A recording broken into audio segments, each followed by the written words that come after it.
Ollie, how are you? I'm good. Good. Welcome aboard here at Prepare to Pass, mate. Thank you very much. So you've come down from Springfield to see us. Yeah, I have.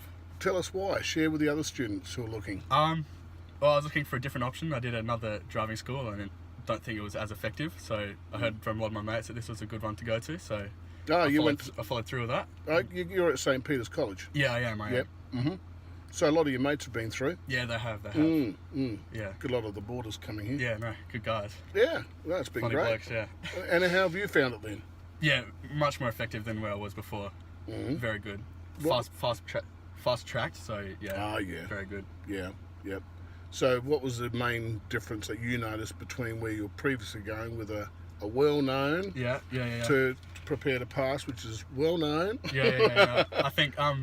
I think the teaching is a bit more sort of hardcore, which is what you need for this. And so I recommend it if you really want to actually be able to pass the vort. Well, we are driving on the roads, aren't we? We are, yeah. It's quite a serious thing. It is very serious, yeah. So in doing that, you've got to satisfy the examiners. Yeah. That you know what you're doing. You do. And you certainly applied yourself well. You got a terrific score, mate. No, thank you. Near perfect. Yeah, no, thank you. And perfect is 100 out of 100. Yeah, so yeah. near perfect is near perfect. Pretty good. Can't get better than that. No, well done, Ollie. No, cheers, Karen. It's been great having you here. It's been great. It's been a pleasure. No, thank you very much. Excellent. Well, all the best. No, thank you very much. You too. Many, many years of safe motoring, mate. I hope so. And when you get back to school, let the other guys know. I will. I'll be sure to do it. Straight away. Okay, cheers. Cheers, Thanks for Karen. that. See ya.